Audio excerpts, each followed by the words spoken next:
When you discovered the law of attraction, you started to believe anything was possible. Life got better, much better. Now you want more, but it's not working. That's where the Manifest It Now show comes in. If you've been waiting for someone who can teach you the practical application to manifest quicker and easier while having more, turn the volume up, because the dynamic duo, Cassie Parks and Ginny Gain, are ready to teach you how to live the law of attraction like they do. It's time to laugh and learn. Hello, everyone, and welcome to this week's episode of Manifest It Now. I'm here with Cassie Parks. And I'm here with Ginny Gain. Our topic for today, we're going to talk about balancing the present and the future. How much do you think about the future versus how much do you stay present in where you are, and how that all plays a role in manifesting? Yeah, that was a really good intro. Thank you.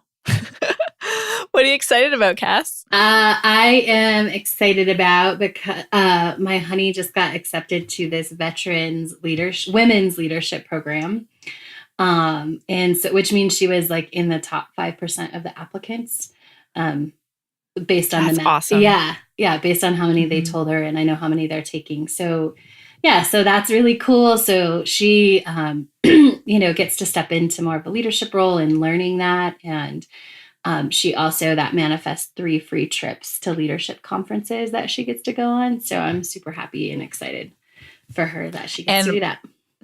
That's awesome. And probably you're going to maybe join her on some of those. Yes. Oh, you're flying here. I can go. Yeah. That's definitely a part of like your life that you've created, like traveling around the world with your partner. Absolutely. Yeah. What's funny about that is we were looking at the first one. She already booked the first, she needed to book the first flight last night. And she's like, she goes, well, we could stay longer, but we already, I come back for a day and we leave for Austin to go watch basketball. And so it was fun experience, because it's like, I'm totally, that's the plan, right? And what was fun about it is but we already have all these other trips planned. So just more and more. It's just so fun. It's wicked. Yeah. Well, I'm excited about the opposite thing, not traveling and being home in my new house. Which is so awesome. That's so cool. Because you've always been like, I want to travel. And it's so fun to have a house, right? Where you're just like, I don't want to go. Yeah. It's always, I feel like I've become more and more of a homebody. It's funny because I love to travel and I love to be in new places and new adventures. But wherever I go, I really love having my home base, whether it's a room or a house or a tent. I really love spending time in that place. Yeah. Has it been a tent? Yes, 100%. Oh, okay. It's also been a swag in Australia underneath the stars. When you're in Australia. Yeah. Yeah. That's awesome. Yeah, it's been really good. So we're kind of taking our time and getting, making each room ours. And we've been doing a lot of painting, and it's so fun. I don't know if you guys saw my Instagram story, but there's one wall that was yellow, and we were obviously we were painting it. And it's just so fun to actually, this ties into manifesting. The drasticness of the changes is very satisfying. And so that's kind of plays out in life too. When we have one experience that's very different than another experience, it's for some reason more fulfilling. The big changes feel more satisfying than sometimes the littler ones. I mean, we want all of it, but same thing. We painted one of the walls this really deep, rich brown, and I love it. It was so satisfying to paint that wall. Oh, that's awesome. I love that. And I want to have that as a topic, because that's so interesting. And I think such a great metaphor for growth is the same thing happens when you, when you paint the room, you're it's super satisfying, but then it's the little details which might not feel as big, but are as important for creating the whole thing and the whole end feeling, right? But so often manifestors get caught up and they just want that. They want that painting feeling. Right. Yeah. So we did one wall in the living room, the dark brown, and then I was painting the others. It's just kind of a lighter beige-ish. And I was very aware. I'm this is not as satisfying. And then I'm Oh. But, and then like once the whole room was done, I was like, oh yeah, that's way better. And then it was like the whole feeling. And I'm like, oh yeah, okay. That's what it is. That's awesome. So yeah, having the awareness along your manifesting journey of, even though this isn't the big things that I wanted or that drastic contrast, it's going to be a part of the full feeling that I'm going for, the full feeling that I'm creating and stepping into in my life. Yes. Just think, this is a beige wall. last month was the colorful wall. Yeah, which it's so true, because so many of my my clients it's just something we practice and we work through, and it gets less and less, but it comes up for a lot of them because it's like, oh, nothing big is happening. I'm like, what do you mean? Like these little things, like they're all adding up. Are they just, big. Yeah, they just don't feel as big as some of the huge things did in the beginning. I totally get it. I love pointing out that I love getting excited about the little things that my clients share, and they're like, why are you so excited? I'm like, do you know what this means? Like, me too. Oh, I think that's the best thing about, or one of the best things about our relationship. I'm writing the book about, attracting love, and like, so I'm remembering parts of our journey together and how we like supported each other. And like, I could call and be like, I saw a red scarf, and you'd be like, oh, that's amazing. There was no red scarf. Yeah. I just made that up. But like that little tiny detail. And then you just get so excited about it. I mean, we still do that, but I'm remembering those specific moments. Yeah, that's cool. Yeah. So where do you want to start with our topic today? What? Like, read it. So we're talking about the balance between the present and the future. Which I just had a great example of something we're going to talk about, which is being totally present in the present. What is our topic again? Right. I was so like, yeah. So where do we start? So I think this question it's on a lot of people's minds, especially like I teach about your future self. So you guys hear a lot about that. And so you might be wondering, and I think a lot of manifestors, like, where do I put my energy? It is in the future now. Even when you just start out with manifesting in LOA, it's like, well, what do I think about? Or where do I put my energy? Or I want all this stuff and I want to manifest it, but I also know I'm supposed to be present, right? Yeah. I would actually say like a lot, especially when you're beginning, you're right. When we talk about manifesting, it's a lot about future. What do you want in the future? What do you want in the future? It's one of the biggest things that comes about. And I think that's where this question stems from, is like, okay, I've, spent all this time thinking about and I miss my life. Or like, how do I find that balance? That's what we're going to talk about. Yeah. All right. So, do you want to start? Do you want me to start? Yeah, you start. Okay.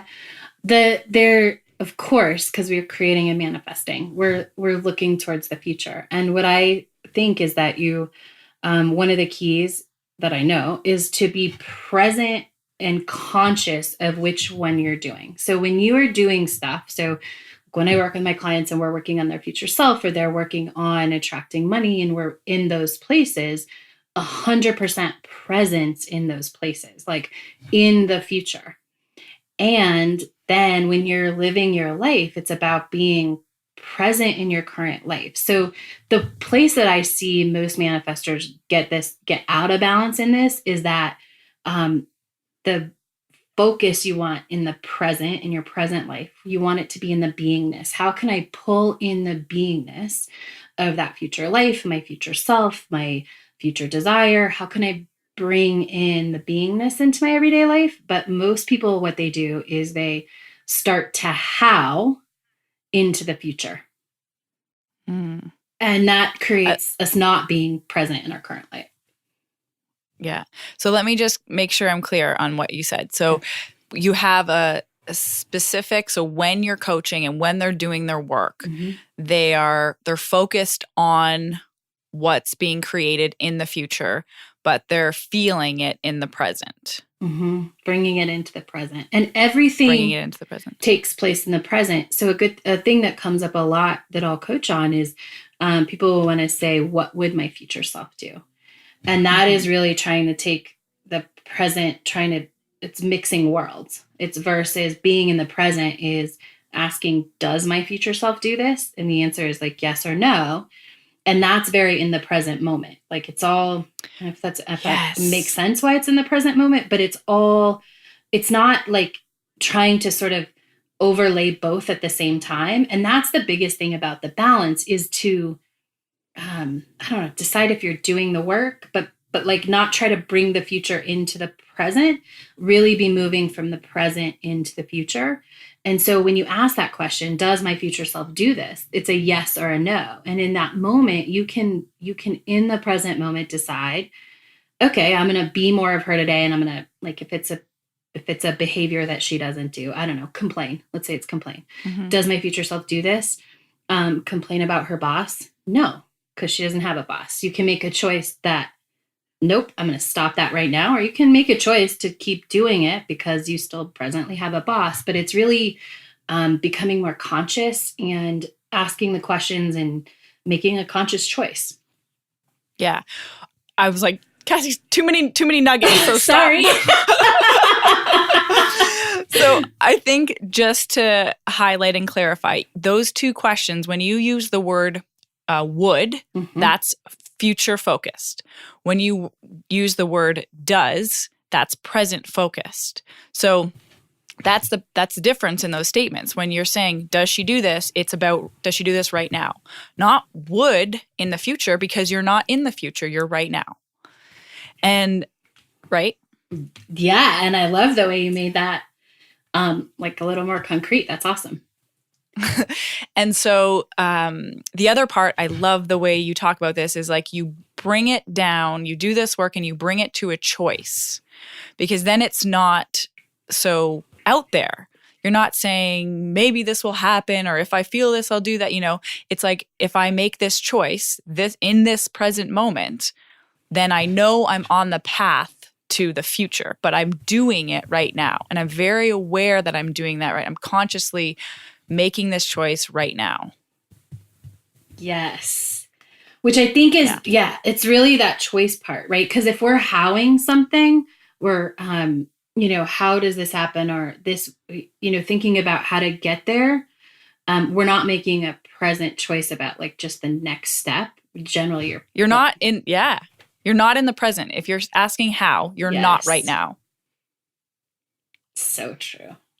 That's a good kind of trigger to say, that's a really good kind of catch and trigger to say that's the time to be in the present. Anytime you catch the how, bring it back to the present and say, oh, instead of then thinking about what I would do then, what does she do then? What does she do now? Sorry. Yeah. And make the choice now. Oh, that's so good. So anytime, I'm going to repeat it, anytime you find yourself in the how, you are definitely not in the present. And you want to bring it back to the present by asking a question and making a conscious choice. And the question could be, does she do this? It can just be, it can even be like, oh, what is my next step? Right? Yeah. Because that's in the present. Like, even though it's next step, it's what's the next thing? What's the next thing to do? Which might be just go for a walk and enjoy the sunshine. Yeah. Or how do I feel right now? Yes. Is one of my favorites. How do I feel? So that brings your awareness right to the present. Mm-hmm. And then obviously letting that be and giving that space, your next inspiration for action can come from the awareness of how you're feeling in that moment. Mm-hmm. That's how you really leverage the power of the present. You leverage the power of your guidance system. Yes. That is so like, how am I feeling? And most often, I don't know if you get this, but early on, I find that a lot of people, when I say like, how are you feeling? Or if that comes up, it'll be, well, I want to feel this. Well, yeah, it'll either be good or okay, or like not really an emotion. Or it's, well, I really want to feel this way. And so that is such a good example. If you answer like, I want to this way, like that's when you're putting the emphasis in the future and you're not in the present. This is opening up a good point, because so much of LOA teaching is keep your focus on what you want. Mm-hmm. So if if you are acknowledging this present moment, I don't feel like let's say I feel sad. Mm-hmm. And so you've kind of trained yourself to, when you're bringing your awareness to this present moment, instead of acknowledging how you feel, you're saying, I want to feel this. How would you talk about that, Cass? Oh, I just think I did this the other day. So the first thing I say, so in my work, it'll come like, does my future self feel sad, or my future self wouldn't feel this way? And my immediate answer is, yes, she does. Like, guys, we are meant to feel. We are meant to feel. Right. You don't outgrow that. You don't stop feeling. In fact, like your future self, in your future place, when you have what you want, I guarantee you feel more deeply than you do in this moment. Yes. Because you're more open. You've learned to allow it. You understand, like in that future place when you have what you want, or when you're living the life of your future self, you've learned that the more you feel through things in the present, the quicker you move through them, but also the deeper and richer your experience is, and the better attractor you are, because you're not resisting anything. So your attraction factor is way higher. And so your future self absolutely has all the feelings. Mm-hmm. I just had one of my clients go through a breakup, and it was maybe a week later. And she said, she's like, I did it. I like let myself feel, and I felt sad. And she's like, I have never done that before. And it was even though it wasn't a pleasant experience, she's like, I moved through it so much quicker. And I wasn't even trying to. And I'm like, that's the power. So that's the time to be present and to feel and to let that be. And I want to point out one thing that Cass said is, what did you say? Oh, the non-resistant state. So when you are present and you're feeling your feelings, instead of identifying, I should be feeling this or I want to be feeling this, soon as you are pushing against how you're feeling now, you're in resistance. Mm-hmm. So you're not, and that is like, oh, I want to feel this though. I want to feel this. Then you're in resistance, and the non-resistance place is in the allowing yourself to feel what you're feeling. Yes. And that is magical. It's so magical. The leverage in that alignment is powerful. Mm-hmm. It doesn't always feel that way when you're in the middle right? of the sad stuff, but this goes both ways. Like when you're celebrating, be present with it so that it gets, the experience is more when you're present with the feelings. And Cass and I did a whole episode on this. I think it was around the end of the year or Christmas or something, celebrating or being present with the celebrations and buying a new house. And it I deliberately was like, oh, just like take a moment, like soak this in, like feel it in your body as it's happening. Yeah. Absolutely. Do you want to, you said something and I was maybe thinking we should talk a little bit more about the feelings. Go ahead. Well, I want to talk too about the present, like as present versus future. You guys know this, and it probably has sunk in on different levels at different times, but we only ever live now, right? Mm-hmm. And I know sometimes that feels like, yeah, whatever, it's kind of this thing. But your power of deliberate creation only happens in the present. So if you're not being present, if we're not finding that balance of being present, you're not leveraging your fullest power, because it's always only now. It's whatever you're feeling now that's the most important thing for what's coming in the future. Yeah, because if you're not actually feeling now, you can't choose. If you just start driving your car straight, and I mean, you could turn, I guess, but like you never get to choose, right? You could just sort of choose willy-nilly, but like, it's like kind of stopping in that pause, like, which way do I want to go? Like if you just keep driving, you're not really taking that fully in. I don't know if that's the best example of it, but you just, go ahead. Well, I like the example we talked about kind of before of this balance between how much do I think about the future and how much do I think about the present. Is there's as you guys know, a very valuable component to knowing where you're going in your life with deliberate creation. So if I'm in Florida and I want to drive to Denver to see Cassie, my amazing co-host, I have a destination. I know where I'm going, but I can't just close my eyes and imagine I'm going to get, keep thinking I'm in Denver and miss driving. I have to be present along the way and make each turn and all that. Right. And that's what we want. I mean, I'll leave it there, but yes. So you have to be present along the way. That's that balance. Absolutely. It's knowing where you're going and making, again, and that we can use that example though to apply to all the things that we've said, right? So it's like, you know where you're going, you know where your future self is, or you know what you want in your life, right? That's the destination. And along the path, like you have to be present in order to make the choices, right? Turn off here, get off this highway. Like it's not a straight highway because you'd have to drive through the ocean. Well, you wouldn't make it anyway, but like, there's no like straight shot, right? Because we're not, it's not like you get on one road and you keep driving. And so you have to be present enough to be aware to make the choices, to choose, just like we were talking about in the beginning, right? It comes back to being present and making a choice and in not like, I don't know, would I go left or would I go right? Like, no, I just go this way on this highway if this is where I'm going, right? Yeah, absolutely. Yeah. And just like Cass was talking, the more you do this work, the more tuned in you get to those feelings. So yes, you're 100% going to feel. And that's the path. Like that's the guidance you're following is that idea. Yeah. I don't know why, but I am going to ask you because it keeps coming up in my mind. So how would you apply this? I think I would know how to do it, but you're more so. It's Abraham, right? That has like the emotional scale and like says to move up the scale. So how do you take that and apply it to this? To apply to thinking about the future versus thinking about the present? Well, to find that balance and to like, we said in this podcast, like you have to feel what is now. So how do you apply that to somebody because I think that's where people get stuck, right? It's like, oh, in the future, or I'm looking for that. So I want to move up this. Okay.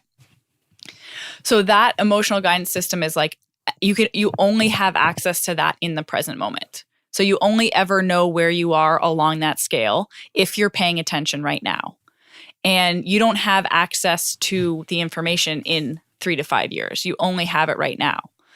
But one of the most powerful things, and let me know if this is answering your question, Cass, is that it's so important that when you're thinking about that future life that you're creating or the person you're stepping into, that you think about it from a place of feeling good, from a place of alignment.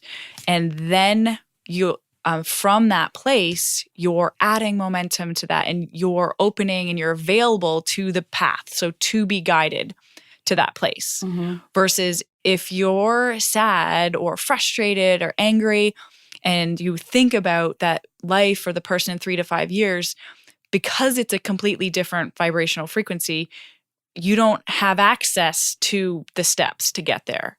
Like you're not lost, but you're just stopped because we don't want to go further along the road. I'm trying to make the analogy further along the road. I kind of put you on a spot. When we don't have access to the driving instructions. Does that make sense? Yeah, I think, and I think that was definitely helpful for listeners. I would say, how would you coach a listener who's listening and they say, okay, I hear what you're saying. You say I need to be present and I need to feel my feelings, but I know I need to move up the scale. Oh, well, I mean, that's finding relief. But I don't think trying to move up the scale is a important goal. I agree. Yeah, I think if we're because then you're putting something that's so outside of you and it feels outside of you. I think having an awareness of the scale is important because then when we know when we're frustrated and we go to blame, you have an awareness that like, hey, blame felt a little bit better then. And hey, from blame, I don't know the exact order, but like maybe then hope or neutral, then we realize we're doing well. And it's the realization that we're doing well that's the most important thing, because that's what your inner being's saying. That's what your future self is saying. Hey, you're doing good. You're doing good, and that's going to be the most powerful vibration. Not the fact you went from this to this on the emotional scale, but it just gives you a tool or a measurement stick. But I don't think it's important or necessary to make that your goal to move up the emotional scale. Yeah, I think what I hear you say is that looking at it as information and guidance is important, but using it as a how is not necessarily probably going to get you where you want to go. 100%. Also, because it's not one straight line and you don't just go from bottom to top and you're there. Mm-hmm. Like we flow, like just like we've been talking about, we are emotional beings. We naturally flow all over that scale. So trying to go from bottom to top and thinking everything you want is only at the top is confusing. Well, it could get you confused. Yeah, and it puts you, I think it's, even though most people might not see it, and I wanted to talk about this because I think this is a place where people get hung up. They get hung up, like they learn the scale and then they tend to use it as a how instead of and I wanted to ask you because you have more experience and more knowledge, but like on the specific scale, but they get caught up in that how and like forcing it up and thinking they have to stay above a certain place instead of being in that ebb and flow experience, which is all about being in the present.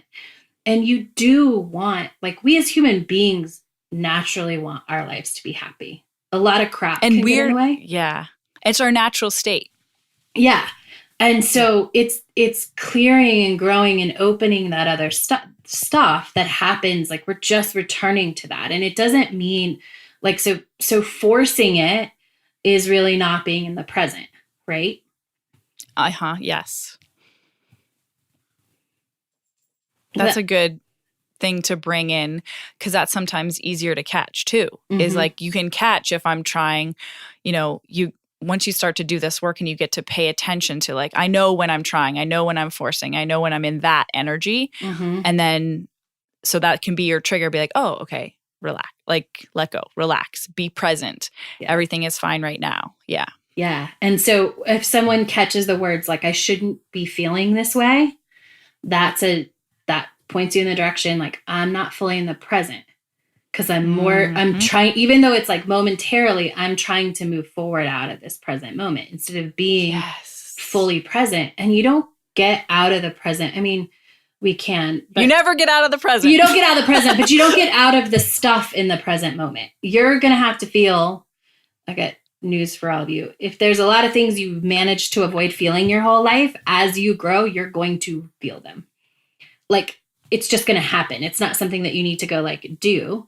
But as you grow and you shed the layers, like those feelings that you never felt before or that you've been avoiding, because that's humans avoid pain. It's natural. It's instinctual, right? And so until we teach ourselves to open to feeling and being okay with that, that happens. And you feel it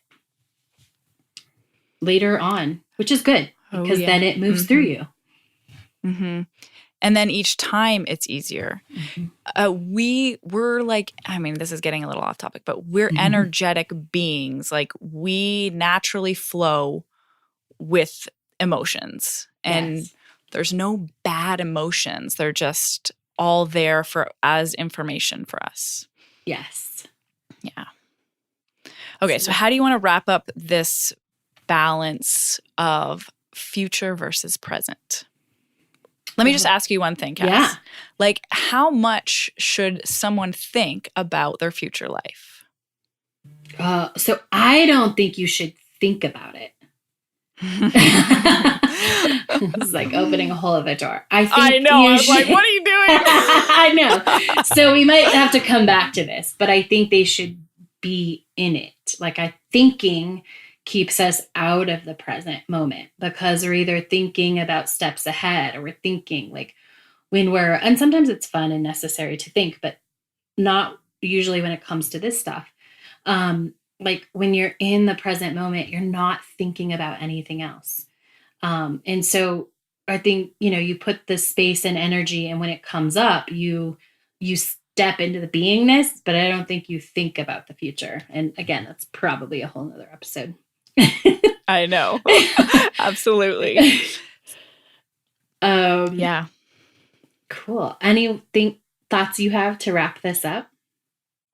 I mean, there was so many good things I wish I could remember right now that we talked about to just summarize, because the balance of like, pay attention to, am I trying to be in the future? Like, am I trying to make this happen, or am I just being here? And in terms of how much we should think about their future, I just want to like re-highlight, only think about your future when it's, well, from Cassie, don't think about it. But only ever if you're in alignment with it, if that feels good to you. Otherwise, there's so much we don't have to plan. We think we have to plan so much more than we actually do.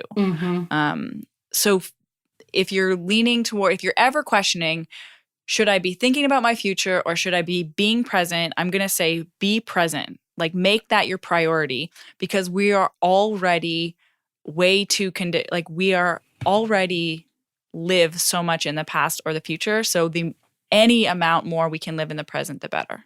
Yes. Yeah. All right. We will see you guys next week. Bye. Go be awesome. Thank you for joining us on the Manifest It Now show, where you learn how to leverage the law of attraction to manifest your dreams. Now that you're inspired, share the love and review us on iTunes. While you're there, remember to subscribe.